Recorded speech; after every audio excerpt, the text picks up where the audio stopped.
তো বন্ধুরা সবাইকে স্বাগতম। প্রতিদিনের মতো আজকেও চলে এসেছি রান্নাঘরে। আজকে বানাবো দই কাতলা। দই কাতলা রেসিপির জন্য এখানে নিয়েছি এই যে কাতলা মাছ, আদা, এলাচ, এই যে টক দই, আর এখানে নিয়েছি রসুন, কাঁচা লঙ্কা আর পেঁয়াজ আর রসুন কাঁচা লঙ্কাটা পেস্ট করে নেব। আর এইদিকে মাছটা কড়াইটা বসিয়ে মাছটা ভেজে নেব। তাহলে মাছটা ভেজে নিচ্ছি কড়াইটা বসিয়ে। কড়াইটা গরম হয়ে গেছে, এবারে মাছগুলো দিয়ে দেবো।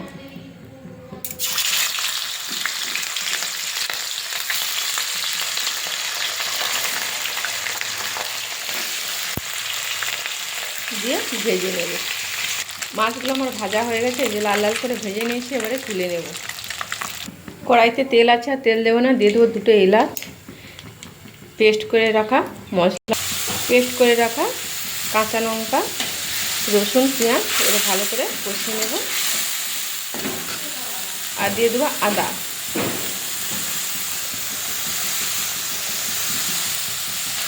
আদাটা আমার ভালো করে ভাজা করে নিচ্ছি। এবারে হলুদ, একটু লঙ্কার গুঁড়ো আর জিরে ধনের গুঁড়ো দিয়ে দেবো।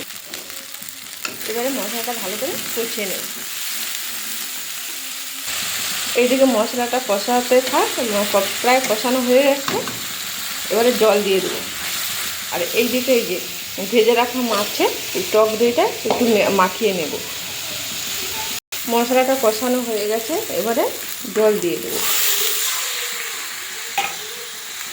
আর এইদিকে মাছটা এই যে টক দইটা মেখে নিয়েছি, এবার ঝোলটা ফুটে উঠলে মাছগুলো দিয়ে দেবো।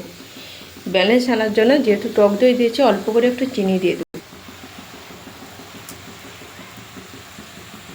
ঝোলটা ফুটে উঠেছে, এবারে মেখে রাখা টক দইয়ের মাছটা দিয়ে দেবো। দিয়ে 5 মিনিট মতো ফুটিয়ে নামিয়ে নেব। আমার দই কাতলাটা হয়ে গেছে, এবারে নামিয়ে নেবো। আপনারা গরম মশলা থাকলে একটু গরম মশলা দিয়ে নামিয়ে নিতে পারেন, যেহেতু আমার কাছে এখন নেই তাই আমি গরম মশলা দিচ্ছি না। এবারে নামিয়ে নেব। তাহলে আজকে রান্নাটা কেমন লাগলো কমেন্ট করে জানাবেন। ভালো লাগলে লাইক, কমেন্ট, শেয়ার, সাবস্ক্রাইব করে দেবেন। সবাই ভালো থাকবেন, সুস্থ থাকবেন। প্রতিদিনের মতো পরের ভিডিও নিয়ে ফিরে আসছি। টাটা।